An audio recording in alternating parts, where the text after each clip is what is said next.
So hello guys, welcome to my video for today. So ito gawa lang ako ng maikling video.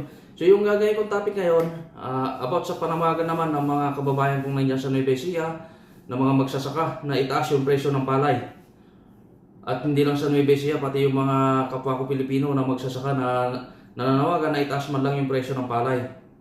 So alam niyo ba kung bakit nananawagan ang mga magsasaka? Lalo na yung mga kababayan ko dyan sa Nueva Ecija. Kasi may nakita ko nagrarally na eh.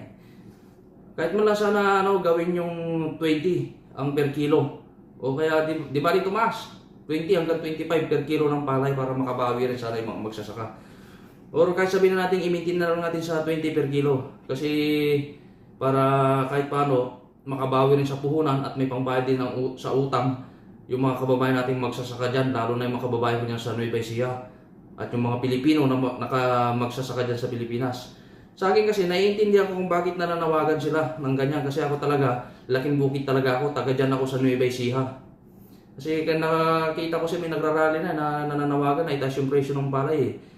Kaya kasi naalala ko nung nakaraan, tinanong ko si mother ko, tumawag ako dyan sa Nueva Ecija.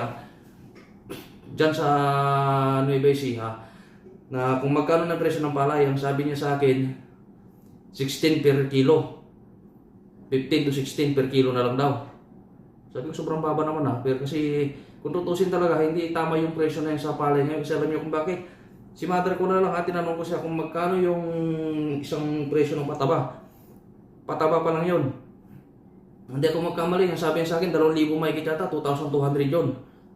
Bukod pa yung urea, bukod pa yung sa pag-spray, yung panglason sa mga insecticide. Bukod pa yung upa sa patanim.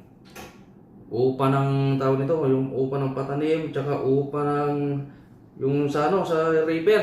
Alam niyo yun, sa river. Yung pag nag-ani na. Bukod pa yun, kasi ang magastos talaga sa pagsasaka, lalo yung sa una, yung pag-araro, babayaran din nila yun.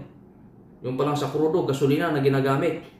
Tapos ang presyo lang, 16 to 15 to 16 pesos lang per kilo. Masyadong mababa yun. Kaya kung maaari, pakinggan natin yung hinaing ng mga magsasaka. Kasi ako talaga, laking bukid talaga ako, kaya naintindihan ko din sila. Kaya kahit gawin lang 20 kilos or 22, 23, ganun, per kilo man lang sana para makabawi rin yung mga kababayan nating magsasaka. Kasi kailangan din kasi natin silang bigyan ng pansin eh. Kasi nananawagan tayo na gawing 20 ang kilo ng bigas. Na yung pinangako ni President Bongbong Marcos. So, ang problema, imposible talaga yun kasi pag once na ginawa yun, baka itapon na lang nila yung mga palay nila dyan sa gilid-gilid. Kasi sobrang baba na yung palay nun, sigurado. So, paano rin makakabawi yung magsasaka kung ang mamahal ng mga bilihin, mga dapat gamitin sa mga pagbubukid. So, kung gusto nyo ibaba yun, yung bigas, ibaba rin lahat. Kasi hindi kakayanin ng magsasaka yan pag binaba ng gusto yung presyo ng palay. Kasi lalo na yung mga inuutang lang yung puhunan, ang laki ng tubo. Kaya nung nakaraan, sinabi ko kay mother ko na sige, kaya mo na, total nandito naman kami sa abroad. Total wala namang utang yung bukid na yan. Kaso nga lang, aminin ko din naman kahit paano mag-benefits pa rin naman kami kasi may bukid kami doon. Pero sa akin, wala namang problema kasi andito naman kaming dalawa sa abroad ng kapatid ko. Yung isa nasa Korea, ako nandito sa Saudi. Kaya namin tulungan yung mga magulang namin doon o pamilya namin sa Pinas. Suportahan. Ang problema yung paano yung mga umaasa lang sa bukid. Kasi ako naintindihan ko din naman yun eh. Kung bakit gusto nilang itaas yung presyo ng palay.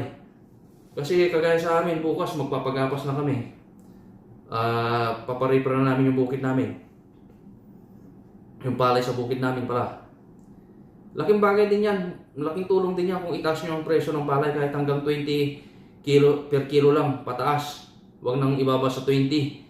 Kasi para hindi kawawa yung mga magsasaka. Ako, nananawagan ako bilang dating magsasaka rin. Kasi dyan naman talaga nakalakihan ko. Mas gusto pang buhay dyan sa bukid eh. Naranasan ko yan, mag-araro, magtanim ng palay, maggapas. Nung wala pang river Wala pang river noon, dati gapas lang. Kasi lugi din talagang magsasaka pag 16 lang, 15 to 16 lang presyo ng palay. Lalo kung inutan lang yung puhunan, anong matitira sa kanila? Baka pati pangkain nila, wala nang matira. So, pakinggan natin yung hinaing ng ating mga kababayan na magsasaka na itaas yung presyo ng palay. So yan lang guys, hanggang dyan aking video for today guys. Maraming salamat guys. So mabuhay sa lahat ng ating mga kababayan na magsasaka sa Pilipinas.